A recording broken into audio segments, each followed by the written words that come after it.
ముఖ్యమంత్రిగా వివరించారు. ప్రజలన్నీ కూడా ఆనాడు గమనించారు. ఇవాళ ఎక్కడ పోయినా కూడా ఇష్టారాజ్యంగా మాట్లాడుతున్నాడు. మొట్టమొదలు మీది నరం లేని నాలిక. మా ప్రభుత్వం వచ్చి ఓన్లీ 18 months అయింది. ఇది ప్రజలందరూ కూడా గమనిస్తా ఉన్నారు. మీరు గత 10 సంవత్సరాల్లో ఎన్నో హామీలు ఇచ్చిండ్రు. ఇంటింటికి ఉద్యోగం అన్నారు. దళితుల్ని ముఖ్యమంత్రిని చేస్తామన్నారు.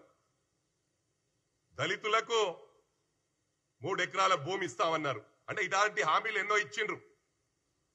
స్టూడెంట్స్కి ఏం పడగొట్టింది లేదు. మొట్టమొదలుగా మీ హామీలు నెరవేర్చిండ్రా? Double bedroom double bedroom double bedroom అని 10 సంవత్సరాలు గడిపిండ్రు.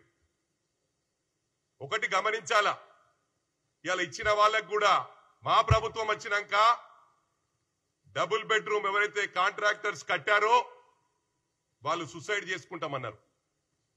వాళ్ళని దృష్టిలో పెట్టుకొని మా గౌరవ ముఖ్యమంత్రి గారు పెద్ద మనస్సుతో 9,000 కోట్లు రిలీజ్ చేసిన ఘనత కూడా మా గౌరవ ముఖ్యమంత్రి గారు దక్కిందని చెప్పి సందర్భంగా తెలియజేస్తా ఉన్నా.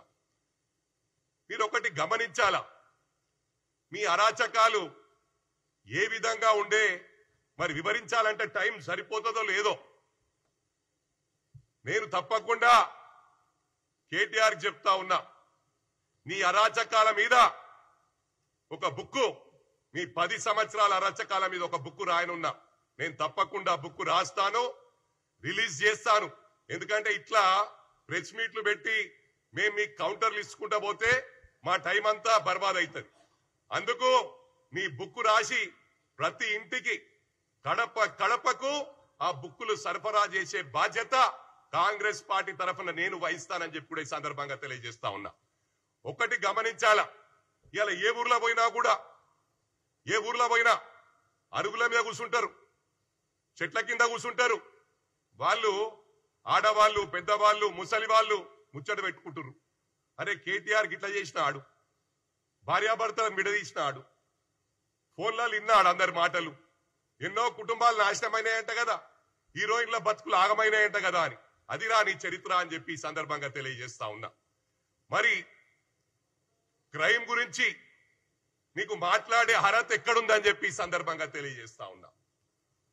కరీంనగర్ జిల్లాకు సంబంధించిన మంత్రి ఉన్నప్పుడే ఆయాల మంత్రికి సంబంధించిన బ్రాహ్మణ కుటుంబం భార్య భర్తలను మిట్ట మధ్యాహ్నం నరికి చంపిన ఘనత మీ పార్టీకి దక్కిందని చెప్పి సందర్భంగా తెలియజేస్తా ఉన్నా. మరి ఆ రోజు ప్రవాళిక యూపీఎస్సీ ఎగ్జామ్స్ కు ప్రిపేర్ అయి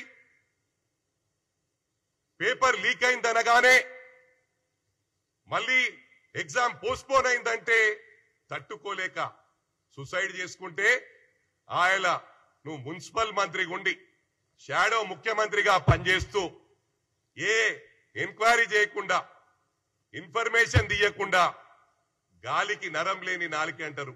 ఇప్పుడు కూడా వెదవలాగానే మాట్లాడుతున్నావు, ఆ రోజు కూడా వెదవలాగానే ప్రవర్తించినావు. ఏమన్నావు? ఆయన లవ్ అఫేర్ ఏమో సూసైడ్ చేసుకుందన్నావు.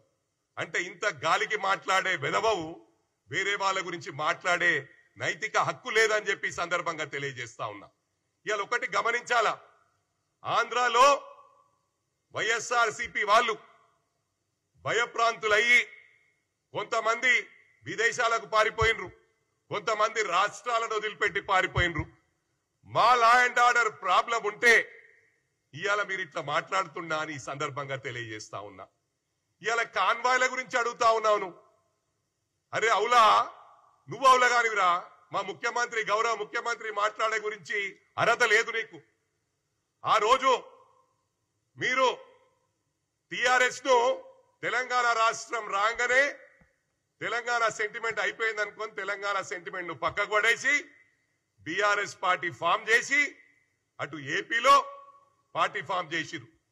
చంద్రశేఖర్ గారిని రాష్ట్ర అధ్యక్షుని చేసిరు అక్కడ. ఇక్కడ మహారాష్ట్రకు మీ అయ్యకేం పనుడరా? మరి ట్రాఫిక్ ఇబ్బంది అవుతుందని తెలియదా? 2000 కార్లను తీసుకొని మహారాష్ట్రకు పోయిండు.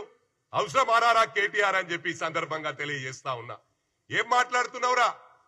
ఈ హైడ్రా తెచ్చింది కూడా అది నీకే దక్కింది. ప్రారంభించిందే నువ్వురా.